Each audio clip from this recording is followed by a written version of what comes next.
संतप्त मानस शांत हूँ जिनके गुणों के गान में।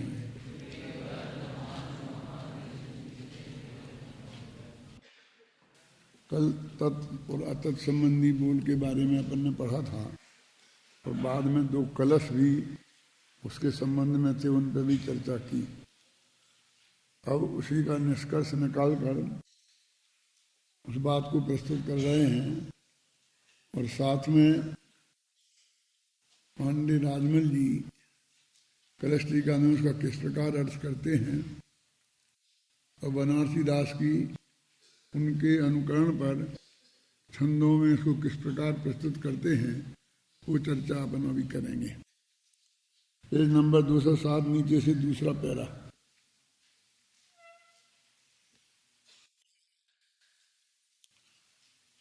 उक्त संपूर्ण कथन का सार यह है कि मात्र परगेयों को जानने के कारण आत्मा को ज्ञान स्वरूप मानने वालों के ज्ञान को तो गे ही पी गए हैं, क्योंकि उन्होंने पर को जानने रूप ही अपना अस्तित्व स्वीकार किया।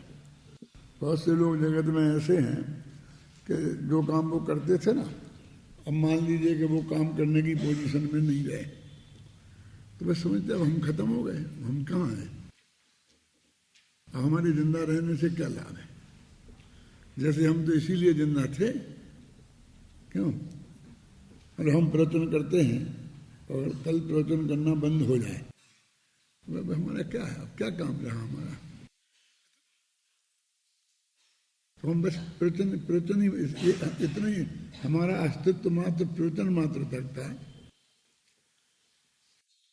कोई भी काम जो करता है वो ऐसा ही फीलिंग करता है।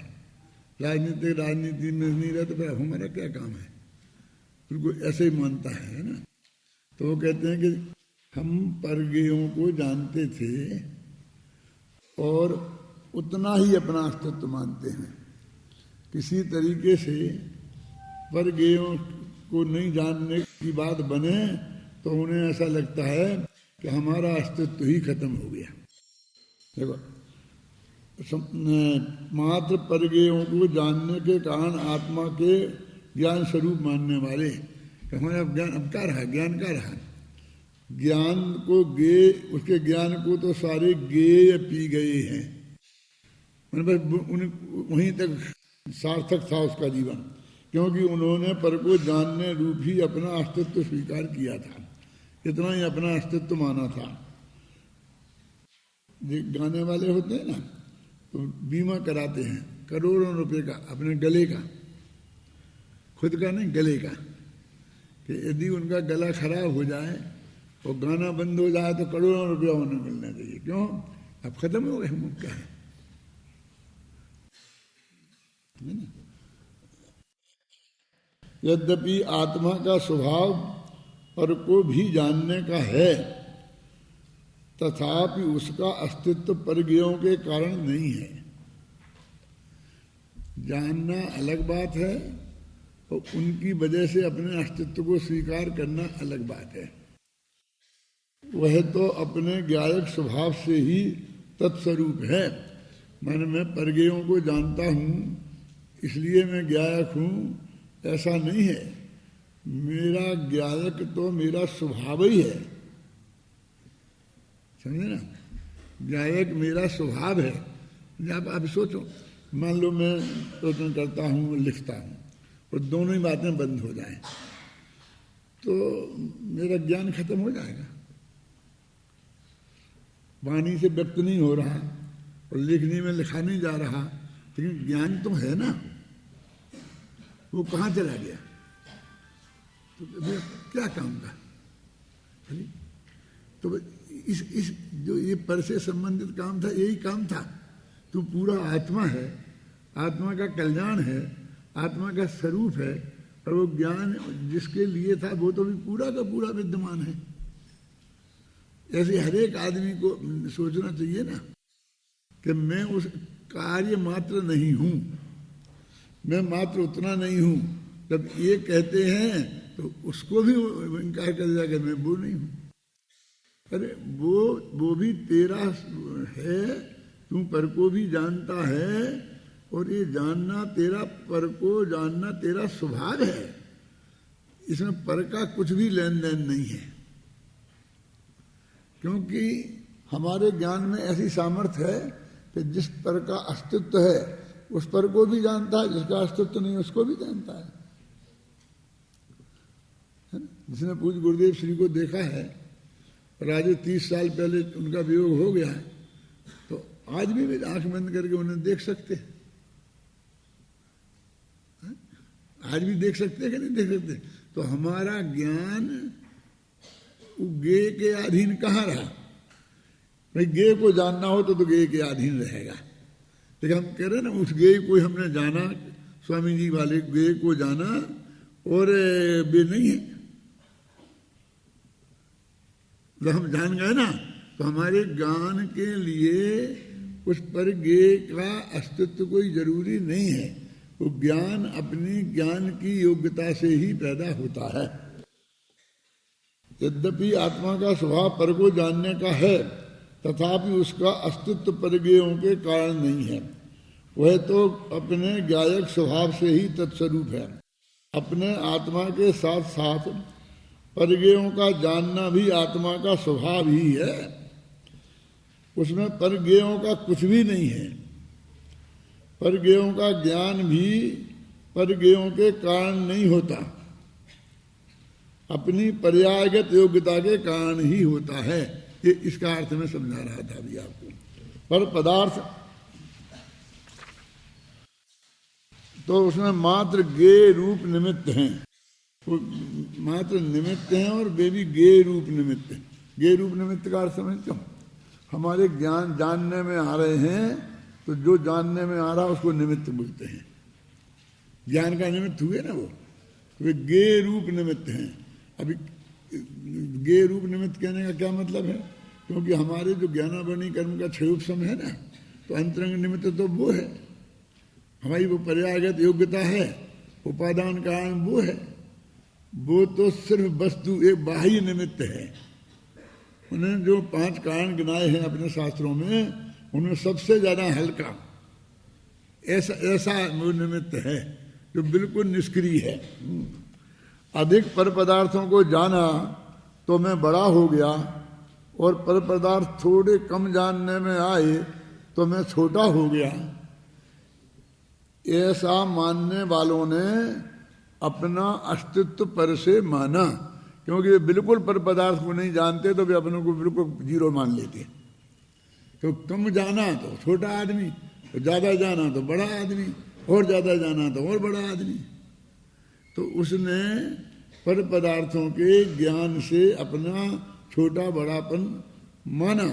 तो पर पदार्थों का ज्ञान जब बिल्कुल नहीं होगा, तो वो अपना अस्तित्व ही उसका खत्म हो गया, है ना। वे जीव वे अज्ञानी हैं, क्योंकि आत्मा का अस्तित्व स्वयं के कारण से है, पर के कारण से नहीं। आत्मा का बड़कपन तो स्वयं को जानने में है, पर को जानने में नहीं। पर से अपना अस्तित्व मानने वालों को यहाँ अज्ञानी कहा है और पशु कहा है।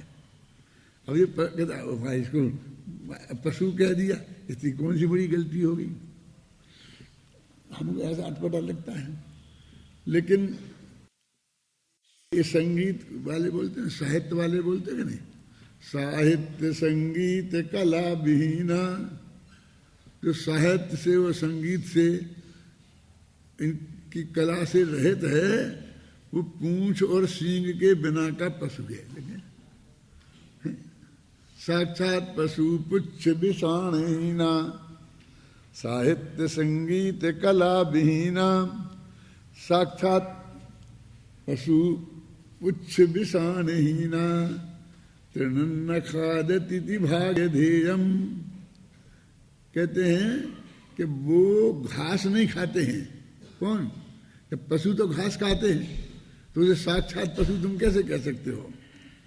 तो कहते घास नहीं खाते हैं, तो ये तो पशुओं का महाभाग्य है कि ऐसे लोग घास नहीं खाते हैं तो पशु नहीं, लेकिन वे घास खाते होते तो बेचारे पशुओं को घास भी खाने को नहीं मिलता, क्योंकि ये ऐसे आदमी बिना पढ़े लिखे संगीत कला से रहे थे, वे घास नहीं खाते हैं, अनाज खाते हैं। तो जो जो अनाज खाते हैं वो पशुओं को नहीं मिलता है। खेत में से भुट्टा अपन तोड़ लेते हैं तो बाकी पशु खाएं, गेहूं की बाल अपन निकाल लेते हैं, बाकी पशु खाएं, चने के पौधे में से चना अपन निकाल लेते हैं, बाकी पशु खाएं। जो जो चीज ये मनुष्य खाएगा वो चीज पशुओं को नहीं मिलेगी। तो कहते इसमें मनुष्य का क्या है, उसका क्या है? ये तो पशुओं का महाभाग्य है कि वे घास नहीं खाते हैं, नहीं तर वो पशुओं को वो घास भी नहीं मिलता। संगीत साहित्य कला विहीना साक्षात पशु पुच्छ विषाणहीना तृणम न खादति इति भाग्यधेयम परमं पशूनाम तृणम न खादति ही जीव लोके इति भाग्यधेयम परमं पशूनाम। तो उस संगीत वालों ने, उन तबलजियों ने उनको पशु कह दिया जो तबला बजाना नहीं जाने, जो हारमोनियम बजाना नहीं जाने तो हारमोनियम वालों ने उसे पशु कह दिया। मैंने उस वक्त हमको कुछ नहीं लगा कि कैसे पशु कह रहे हैं, और ये कह रहे कि स्यादवाद को नहीं जाने, अनेकांत स्वरूप जैन दर्शन के मर्म को नहीं जाने, तो उनको पशु कह दिया। तो देखो पशु का 14 बार पशु कहेंगे, वो 14 छंद में है। देखो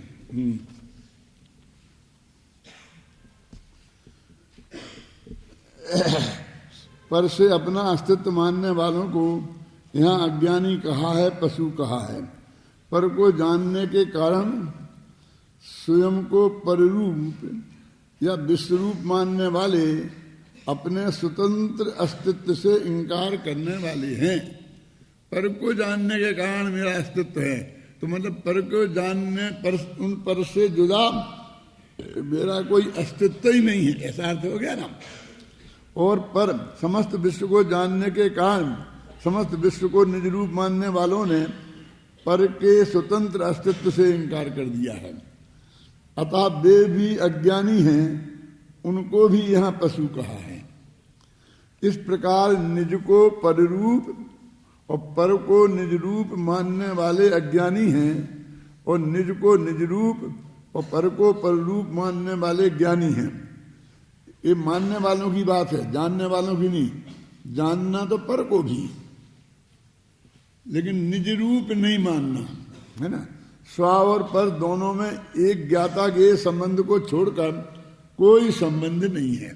एक ज्ञाता के संबंध को छोड़कर सभी पदार्थ पूर्णता स्वतंत्र सत्ता सहित पदार्थ हैं।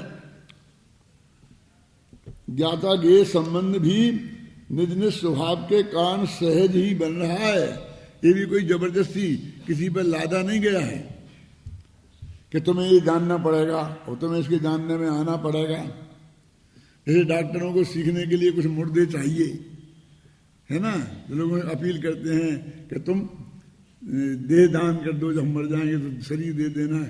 अब कितनी मालूम अभी आया था कि पिछले 10-20 साल में 150 बॉडी भी नहीं मिली। इस तरह से उनका काम चलता है। रिसर्चें तो इतनी हो रही हैं, अरे न मालूम कितने सैकड़ों जिंदा आदमियों को मार डालते हैं, उन पे अपने प्रयोग करते रहते हैं। ये बताते थोड़ी है किसी को कौन से मरीज पे कभी क्या प्रयोग कर दें, ये कोई पता नहीं। समझ गया। ज्ञाता के संबंध भी निज निज स्वभाव के कारण सहज ही बन रहा है, क्योंकि आत्मा स्वभाव से ही स्वपर प्रकाशक है और समस्त पदार्थ स्वभाव से ही प्रमेयत्व स्वभाव से संपन्न है। किसी ना किसी को ज्ञान का ज्ञेय बनना समस्त पदार्थों की का सहज स्वभाव है। सबको जानना आत्मा की स्वतंत्र स्वरूप संपदा है और ज्ञान का ज्ञेय बनना समस्त पदार्थों की सहज स्वरूप संपदा है।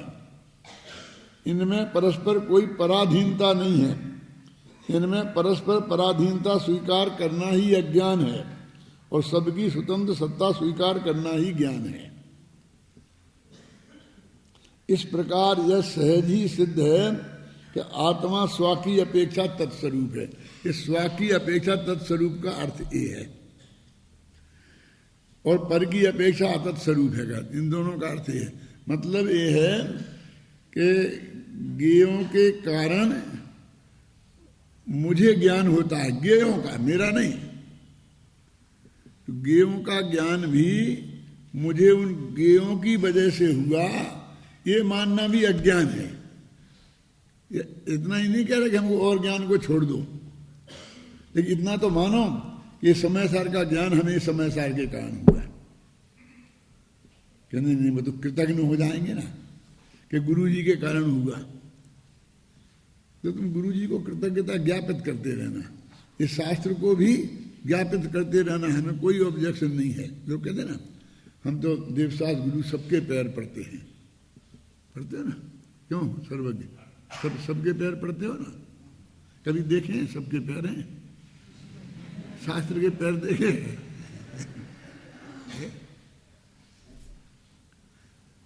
पढ़ते हैं, पैर पड़ते हैं, पैर पड़ते हैं, पैर पड़ते हैं।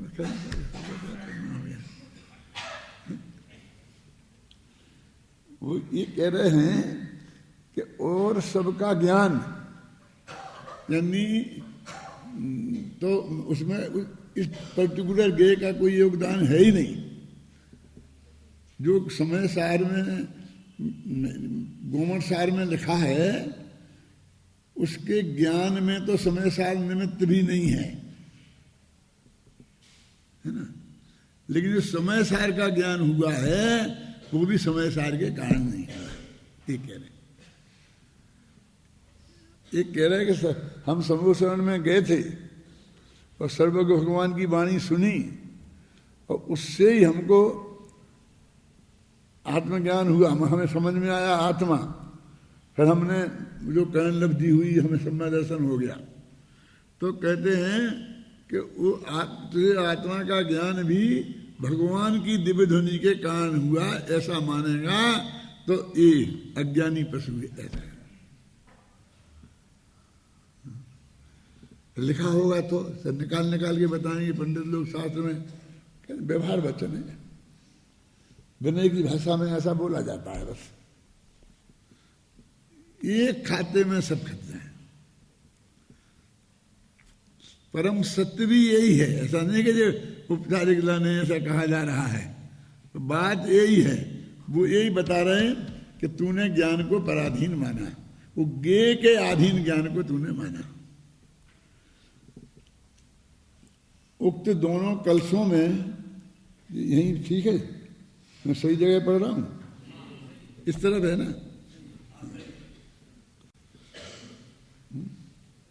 हाँ सही है ना। उक्त दोनों कलशों में क्रमशः यह कहा गया है कि स्व को पररूप जानने वाले और पर को स्वरूप मानने वाले अज्ञानी हैं, और स्व को स्वरूप और पर को पररूप मानने वाले शायदवादी ज्ञानी हैं। उक्त 14 कलशों पर टीका लिखना प्रारंभ करने के पूर्व पांडे राजमल जी इस प्रकरण को समझने में सुविधा रहे, इस प्रयोजन से कुछ महत्वपूर्ण स्पष्टीकरण करते हैं। वो कहते अभी कलश शुरू नहीं किए उनने कि भाई तुझे कलशों को समझना हो तो ये मुद्दे की बातें तुम पहले समझो, तो ये कलश तुम्हारी समझ में आएंगे। अब वो सारी चीजें इसमें यहाँ दी हुई हैं। आपको भाषा ऐसी दिखेगी कि जो पांडे राजमल जी की नहीं दिखेगी, क्योंकि मैंने उसे बिल्कुल खड़ी बोली में अनुवाद करके वो पूरा लिखा है। फूलचंद जी, वो अनुवाद फूलचंद जी का है, तो वो तो उतना ही टेढ़ा है और उसमें फूलचंद जी का उतना दोष नहीं है। तो सुनने वालों ने कहा नहीं भाव ना बिगड़ जाए, भाग नहीं बिगड़ जाए, टोन नहीं बिगड़ जाए, तो उन्होंने उनको बहुत उसे बांध करके वो अनुवाद कराया। लेकिन भाव में मैंने रंच मात्र भी अंतर नहीं आए और भाषा बिल्कुल बदल जाए, इस रूप में ये अनुवाद मैंने किया है। यदि पूरी कलश टीका का मैं अनुवाद करता या करूंगा कभी, तो वो ऐसा होगा। ये नमूना इस भक्त में तो अब संभव नहीं है।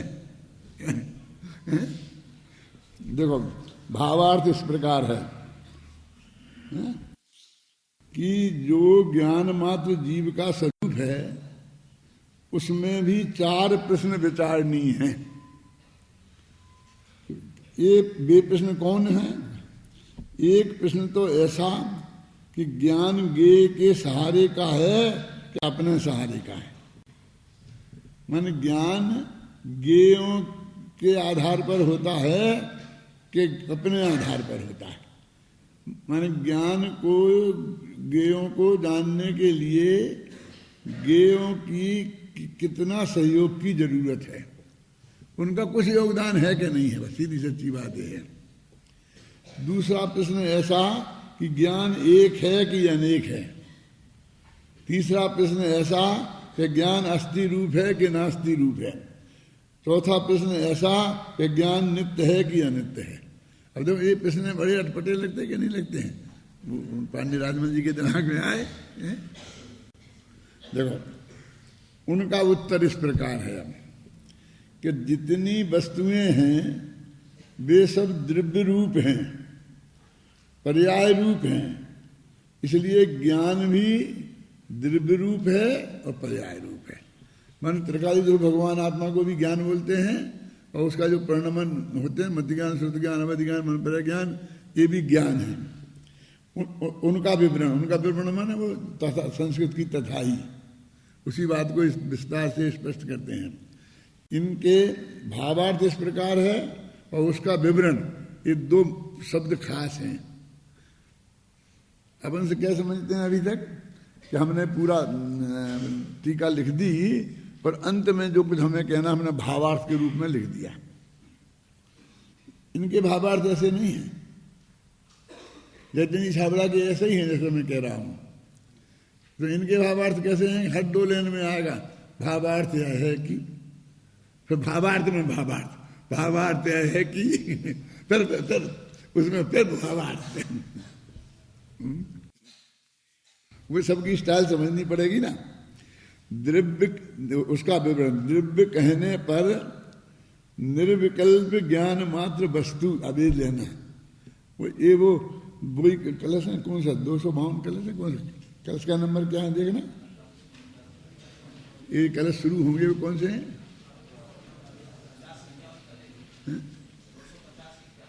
250 है ना। इसके आगे आएंगे ना तो वो उसी प्रकरण को जो पांडे राजमल जी ने दिया है वो द्रव्य कहने पर निर्विकल्प ज्ञान वस्तु रूप लेना और पर्याय रूप कहने पर स्वज्ञेय अथवा परज्ञेय को जानता हुआ ज्ञेय की आकृति प्रतिबिंब रूप परिणमता जो ज्ञान वो लेना है। यानी कहते द्रव्य है कि पर्याय, पहला प्रश्न यही था ना।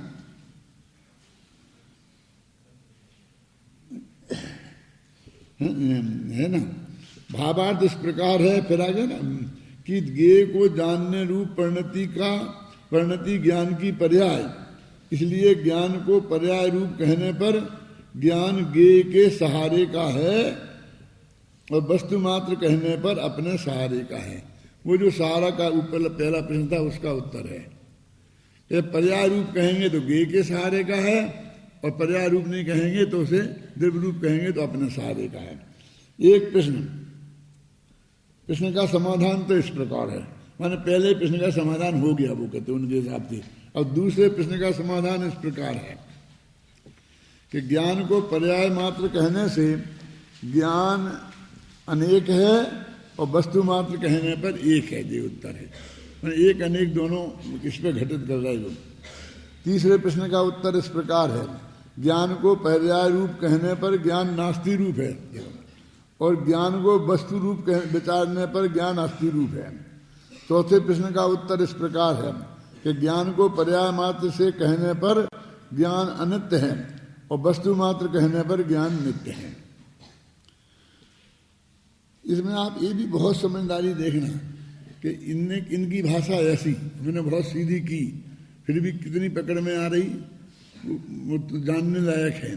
और अब बनारसी दास ने किस रूप में पकड़ा इसको और किस रूप में प्रस्तुत किया। ऐसा प्रश्न करने पर ऐसा समाधान करना कि स्यादवाद इसका नाम है। वस्तु का स्वरूप ऐसा ही है और इस प्रकार साधने पर वस्तु मात्र सत्य है। जो कोई मिथ्या दृष्टि जीव वस्तु को वस्तु रूप है और वही वस्तु पर्याय रूप है ऐसा नहीं मानते, सर्वथा वस्तु रूप मानते हैं माने द्रव्य रूप, अथवा सर्वथा पर्याय मात्र मानते हैं, वे जीव एकांतवादी मिथ्या दृष्टि कहे जाते हैं। कारण कि वस्तु मात्र माने बिना पर्याय मात्र मानने पर पर्याय मात्र भी नहीं सकती। वस्तु मात्र को माने बिना पर्याय मात्र के मानने पर पर्याय मात्र भी नहीं सकती, और वहाँ अनेक प्रकार साधक बाधक हैं तो अवसर पाके कहेंगे। छोड़ दिया, जब उनको मौका लगेगा जब भी कहेंगे, और फिर उन्होंने कहीं कहा कि नहीं कहा कुछ पता नहीं है। टोडामल जी तो लिखते हम आगे लिखेंगे, आगे लिखेंगे, और बेचारों का पूरा नहीं हो पाया तो अपन कहते वो रह गया। इनका ये संकेत है कि इसको हम और विस्तार से स्पष्ट कर सकते हैं, लेकिन मौका पाकर करेंगे। अथवा पर्याय रूप माने तो वस्तु मात्र मानने पर वस्तु मात्र भी नहीं सकती, वहां भी अनेक युक्तियां हैं, तो वो भी अवसर पाकर कहेंगे। इसी बीच कोई मिथ्या दृष्टि जीव ज्ञान को पर्याय रूप मानता है, वस्तु रूप नहीं मानता, द्रव्य रूप नहीं मानता। ऐसा मानता हुआ ज्ञान को ज्ञेय के सहारे का मानता है। उसके प्रति समाधान इस प्रकार है कि इस प्रकार तो एकांत रूप से ज्ञान सत्ता नहीं है, इसलिए ज्ञान अपने सहारे का है। अब जो मूल बात कलश में और स्व पर घटित की गई थी, स्व और पर पे, उसी बात को राजमल जी द्रव्य और पर्याय पर घटित करते हैं। वहाँ स्व पे और पर गे की बात की थी ना, वो ये द्रव्य पर्याय पे घटित करते हैं। अब वो पर को पर्याय, पर्याय को पर मतलब, और द्रव्य को स्व, इस पर घटित करते हैं। क्योंकि बात में राजमल जी की ये है कि पर से तो कोई संबंध मानते नहीं, वे नए ही नहीं मानते हैं, तो सब उनको अंदर ही अंदर घटित करना है ना। देखो उसका असर यहाँ आया शांति जी, क्योंकि वो पर को नहीं मानते, वो कौन से व्यवहार को जो दो द्रव्य के बीच में है, तो उन्होंने स्व अपने द्रव्य को स्व और पर्याय को पर इस रूप में घटित किया। ये सब उक्त कथन को आधार बनाकर कविवर बनारसी दास जी 4 छंद लिखते हैं जो इस प्रकार हैं, और 4 छंदों का अर्थ भी मैंने बहुत सोच सोच कर लिखा है। अभी पहले छंद पढ़ो शांति से, थोड़ा तुम्हें आराम मिले, फिर अपने बुक पर पढ़ेंगे। स्वामी जीव स्वाधीन की पराधीन, जीव एक है किंतु अनेक मानी लीजिए, जीव है सजीव किंतु नाही है जगत मानी, जीव अविनश्वर की नश्वर करीजिए, सतगुरु कहे जीव है सजीव निजाधीन, एक अविनश्वर तरव दृष्टि दीजिए, जीव पराधीन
शिष्य कहता है कि ये स्वामी, ये भगवान आत्मा स्वाधीन है कि पराधीन? ये जो पराधीनता की बात है वो ज्ञेयों को जानने से ज्ञान होता है, पर इसी का नाम पराधीनता है। स्वाधीन है कि पराधीन माने वो ज्ञेयों को जानने के लिए स्वतंत्र है कि ज्ञेयों के अधीन है। ज्ञेयों को जानने में ज्ञेयों की अधीनता है कि स्वतंत्र है। वो एक है या अनेक मान लिया जाए, इसकी जगत में सत्ता है या नहीं, यह अस्थि रूप है या नास्ति रूप है, और यह अविनश्वर है या इसे नश्वर कहा जाए। ये चारों प्रश्न उन्होंने ये पहले छंद की 4 पंक्तियों में कह दिए। प्रश्न का उत्तर देते हुए सदगुरु कहते हैं कि यदि द्रव्य दृष्टि से देखा जाए तो भगवान आत्मा सदा ही अस्थि रूप है, स्वाधीन है, एक है, अविनश्वर पदार्थ है। परंतु पर्याय दृष्टि से देखने पर यह भगवान आत्मा नास्ति रूप है, पराधीन है, क्षणभंगुर है और अनेक रूप है। देखो ये नास्ति रूप भी पर्याय दृष्टि से देखने पर, वो कहते पर्याय की तरफ से बात कर रहे हैं, पर की तरफ से नहीं। मैंने कहा था ना, जहां वे स्वपर का घटित किया था उनने यहाँ पर्याय, उसी पर की जगह पर्याय रख दिया है। द्रव्य, क्षेत्र, काल और भाव, ये चारों भेद एक वस्तु में ही होते हैं। अपने उक्त चतुष्टय से वस्तु अस्थि रूप है और पर चतुष्टय की अपेक्षा वस्तु नास्ति रूप है। यह निश्चय नय की बात है। और जब अपने न्याय शास्त्र की पूरी बात आ गई ना, वो आत्ममीमांसा में, ऐसा कौन व्यक्ति है जो सचतुष्टय से अपनी सत्ता स्वीकार नहीं करेगा, और ऐसा कौन है जो पर चतुष्टय से अपनी सत्ता स्वीकार करता है। ऐसा ना, क्या कहा था बोलो, कथनचित ते सदेवेष्टम कथनचित असदैव तत्। ऐसा भी है ना कि जिसमें ऐसे कार्य का है कि जिसमें ऐसा कौन है कि जो स्वरूप से स्वचतुष्टय में नहीं मानेगा। तो हाँ हाँ ये वो गाथा है कार्य का। उक्त वस्तु को द्रव्य और पर्याय रूप में विभाजित किया जाता है। वस्तु स्वयं तो द्रव्य है और उस, अब देखो ये पढ़ना, ये इसमें निशान लगाना चल तो लगा लो। वस्तु स्वयं तो द्रव्य है, उसकी सत्ता भूमि क्षेत्र है, उसका परिणमन काल है और सहज स्वाभाविक मूल शक्ति भाव है। ये द्रव्य क्षेत्र भाव है इनके। इस प्रकार विकल्पात्मक ज्ञान में भेद करना ये व्यवहार नय का काम है। ये भी व्यवहार नय का काम है। अब जैसे ने कहा ना कि सत्ता उसकी स्वयं तो द्रव्य है, तो वो आया ना पर, और भेद कल्पना पर द्रव्य है। क्षेत्र की भेद कल्पना करना पर क्षेत्र है। वो है ना, है अस्ति, नहीं है नास्ति, अवक्तव्य है तथा है भी और नहीं भी है, अस्ति नास्ति आदि 7 भंगों को नए ज्ञान का धनी स्यादवादी जानता है और सभी पदार्थों में इप्सुप्त भंगी को स्वीकार करता है, घटित करता है। ये वो जो दोहा आया था ना बीच में, ये उसका अर्थ है। देखो, है नाही, नाही सु है नाही नाही, ये 4-5 बोल दिए उनने और फिर बाद में कहते बाकी ये 7 भंग लगा देना। कोई कहता है कि ज्ञान की उत्पत्ति ज्ञेय से होती है। अब वो मूल मुद्दे की बात आ गई। कोई कहता है कि आत्मा 3 लोक में है। अब आ गया। कोई कहता है कि अनेक ज्ञेयों को जानने के कारण ज्ञान भी अनेक रूप है। कोई कहता है कि ज्ञान ज्ञेय का प्रतिबिंब मात्र है। कोई कहता है कि जब तक ज्ञेय है तब तक ज्ञान है। कोई कहता है कि सभी पदार्थ ज्ञान रूप हैं। कोई कहता है कि ज्ञेय के क्षेत्र के बराबर ही ज्ञान है। कोई कहता है कि ज्ञान स्वाभाविक जीव का अस्तित्व ही नहीं है। कोई कहता है कि देह के नाश के साथ जीव का भी नाश हो जाता है। कोई कहता है कि देह के उत्पन्न होने पर जीव भी उत्पन्न हो जाता है। कोई कहता है कि आत्मा चेतन है, और कोई कहता है कि आत्मा सत्ता का अंश है, कोई कहता है कि आत्मा क्षणभंगुर है, और कोई कहता है कि आत्मा अज्ञायक है, अर्थात जानने की शक्ति से रहित है। ये 14 बोल हो गए। ये 14 वो कलश है ना, ये 14 इन पे घटित करना है। ये इतने मत इसमें से निकालिए एकांतवादियों की, और इनमें उन्होंने अनेकांत की स्थापना की है। अभी इस सारे प्रकरण को बहुत गंभीरता से पढ़ेंगे, थोड़ी स्मृति में रहेंगे, तो ये फिर बाद में कुछ समझ में आते हैं, अन्यथा नहीं आते हैं। उन्होंने समझ लो कि इनके पीछे पागल होना होता है। जैसे कोई भी ज्ञान का क्षेत्र ऐसा नहीं है कि उसमें इतनी गहराई से प्रवेश नहीं करोगे और वो समझ में आ जाए। हर क्षेत्र में ऐसा ही है, लेकिन ये परम अध्यात्म का क्षेत्र है, इसमें तो ये सब बात है ही। इस प्रकार 14 अवस्थाएं, मान्यताएं एकांती मूल जीवों में पाई जाती हैं। इस प्रकार बनारसी दास जी इन 4 छंदों में पांडे राजमल जी के भावों को तो पद्यानुवाद के रूप में प्रस्तुत करते ही हैं, साथ में 14 प्रकार के एकांतवादी मिथ्यादृष्टियों की मान्यता का संक्षिप्त दिग्दर्शन करके आगामी 14 कलशों की भूमिका भी बना देते हैं। इसके उपरांत 231 सवैयों के माध्यम से 248-249 में कलश में का भावानुवाद प्रस्तुत करते हैं, जिनमें तत् और परिरूप से अतत अथवा द्रव्य रूप से तत् और पर्याय रूप से अतत की सिद्धि करते हैं। वे भी ये तत् अतत वाला ही चल रहा है हमारा, जिसका छंद अपन ने पढ़ लिया था ना, कल पूरा किया था। अब भी 2 छंद पढ़ो।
छंदभंग क्यों हो जाता है?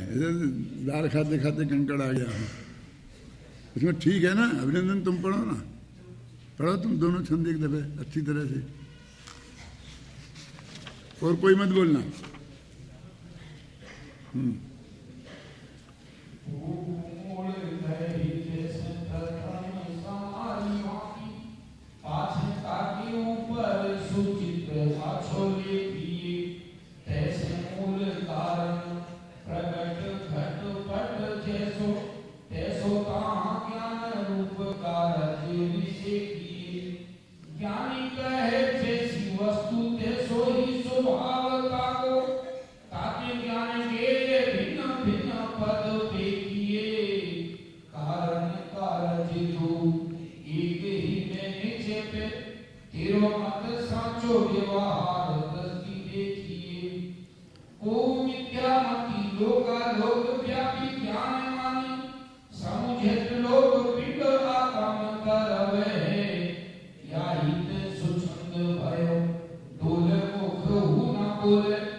जगत को विकासित ही आहित गर्भ है।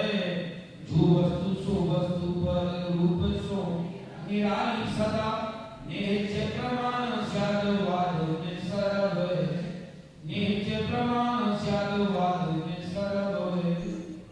कुछ नहीं आया होगा समझ में।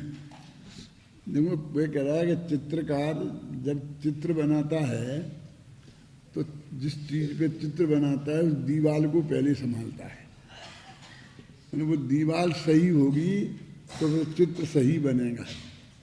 घोंट घोंट के जैसा भी यूज करना पड़ता है ना, वो फिर उस पर चित्र बनाता है। ऐसे ही वो कहते, क्योंकि जैसी दीवार होगी वैसा चित्र बनेगा। तो कहते जैसी गे वस्तु होगी वैसा ज्ञान होगा। माने वो ज्ञानी गे वस्तु गेयों से ज्ञान होता है, इस बात को पुष्ट करता है। बनारसी दास जी कहते वो व्यवहार से ठीक है, लेकिन वो कहते हैं वो चित्रकार की चतुराई होशियारी जो भी है वो दीवार बढ़िया है, इससे कुछ नहीं है।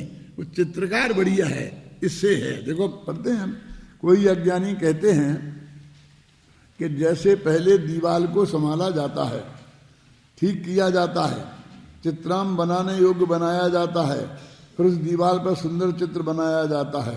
तात्पर्य यह है कि दीवार जैसी होगी चित्र भी वैसा ही बनेगा। अच्छी तरह संभाली हुई दीवार पर अच्छा चित्र बनता है और खराब दीवार पर खराब। इस जो शुरू की 4 पंक्तियां अब तुम अपने मन में पढ़ लो तो देखो तुम्हें ये अर्थ दिखेगा इसमें।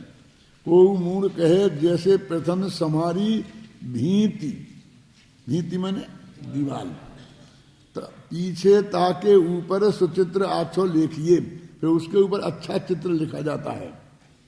तैसो मूल कारण प्रगट घटपट, ये मूल कारण घटपट गे है ना, उनको ज्ञान जानता है तो वे मूल कारण हैं क्या। तैसो तहाँ ज्ञान रूप कारज विषय किए, जैसे गे होंगे ऐसा ज्ञान होगा, जैसे दीवार होगी वैसा चित्र बनेगा। तो कहते ज्ञानी कहे कि भाई कहे जैसी वस्तु तैसो स्वभावता को, कहते दीवार का दीवार जैसा स्वभाव है और चित्रकार का चित्रकार जैसा स्वभाव है। वो चित्रकार दीवार के सहारे से नहीं बनता। ताते ज्ञान गे भिन्न भिन्न पद पेखिए, ज्ञान अलग है गे अलग है। कारण कारज दो एक ही पे निश्चय पे, कारण तो दोनों एक ही वस्तु में होते हैं। कारण होए दीवार में और कार्य होवे लेखक में, ऐसा नहीं होता है। तेरो मत समझो, लेकिन तेरी बात को व्यवहार दृष्टि से देखो तो सच्ची कह सकते हैं। अब कह तो न कहे तेरी बात झूठी है, कह तो ऐसा रहे, लेकिन ऐसा कह रहा है कि तेरी बात कहना हो तो व्यवहार नए से सच्ची कही जा सकती है। अब दूसरे में निश्चय नए से, लेकिन ऐसा नहीं है। उसी प्रकार ज्ञान तो ज्ञेय के अनुसार होता है। जिस प्रकार घटपटादि पदार्थ होते हैं उसी प्रकार ज्ञान होता है। तात्पर्य यह है कि ज्ञान का मूल कारण ज्ञेय है, ज्ञान ज्ञेय के अधीन है। कहते 4 घड़ा हैं तो 4 ही घड़ा ज्ञान देखेगा ना, और ज्ञान 5 देख लेवे तो ज्ञेय के अधीन ज्ञान हो गया ना। नहीं तो वो ज्ञेय का बिल्कुल भी योगदान उसमें नहीं होगा तो उसका ज्ञान सही नहीं होगा। यह मत ज्ञेय के अधीन ज्ञान को मानने वाले और ज्ञेय को ही ज्ञान मानने वालों का है। किंतु साध्यवादी ज्ञानी तो ऐसा मानता है कि जैसी वस्तु होती है उसका वैसा ही स्वभाव होता है, इसलिए ज्ञान भिन्न है और ज्ञेय भिन्न है। तात्पर्य यह है कि ज्ञान का कारण ज्ञेय नहीं है, अपितु ज्ञान ही है। ज्ञान का कारण तो ज्ञान ही है। ज्ञान ज्ञेय रूप नहीं है अपितु ज्ञान रूप ही है, क्योंकि निश्चय नय के कारण और कार्य अभिन्न ही होते हैं। व्यवहार नय से ज्ञेय के कारण ज्ञान होता है, यह तेरा मत कथनचित सत्य कहा जा सकता है, किंतु वस्तु जैसी होती है ज्ञान उसे वैसा ही जानता है। कोई मिथ्यामती अज्ञानी ज्ञान को लोकालोक, अगली बात करते हैं। इस तरह से अपन ने देखा ना ये मत, माने इसको तुम इस प्रकरण को सचमुच तुम्हें समझना है तो थोड़ा 2-3 दफे इसको पढ़ना, फिर भी आ जाएगा। गारंटी है समझ में, मैं नहीं आपको गारंटी दे सकता, लेकिन समझना में आएगा तो इसके बिना नहीं आएगा। हमने लिखा है, इतनी मेहनत करी है, सब की है, फिर भी अभी दोबारा आपको समझाने के लिए 3-3 दफे पढ़ना पड़ता है। अपने 6 ज्ञान वालों की ऐसी ही स्थिति है, लेकिन फिर भी आ जाए समझ में तो तुम महान भाग्यशाली हो, समझ लेना है? क्या? क्यों? कि जिनने समझाया और जिनने समझा, यदि दोनों की समझ में आ गया तो समझ का लाभ दोनों को एक सा ही मिलने वाला है। कि मैं तो समझ ही नहीं पाया था, इन्हें समझाया, अब मैं समझा, अब ये समझाने ये समझा, तो मैं तो कम अकल हूँ, कम अकल थे, ज़्यादा अकल है, लेकिन तेरा आ गया ना वो चीज़, तो उसकी भी समझ में आया है, तो दोनों के हाथ में क्या है? एक ही संपत्ति है ना। मेरा अर्थ समझ में है कि नहीं क्या कह रहा हूँ मैं? मैंने उपलब्धि तो दोनों के पास एक ही है। पूज्य गुरुदेव श्री ने क्रमबद्ध प्रयास समझाई और अपन ने समझी। यदि समझ में आ गई तो हमें और उनमें क्या फर्क रहा? महावीर स्वामी गुरु हैं, गौतम स्वामी शिष्य हैं, कोई ज्यादा व्याख्या नहीं करेंगे अभी उनकी, क्यों सारे जगत में प्रसिद्ध है कि महावीर स्वामी गुरु हैं और गौतम स्वामी शिष्य हैं, जबकि है ही नहीं। गारंटी से मैं कई दफे सिद्ध कर चुका हूं। क्यों? कि जब तक उनको सम्यक दर्शन नहीं हुआ, सम्यक चारित्र नहीं हुआ, मन पर्याय ज्ञान नहीं हुआ, द्वादशांग के पाठी वे नहीं हुए, तब तक तो महावीर बोले ही नहीं। ये कहां से गुरु बन गए? नित्य संपदा तो पहले ही पाली।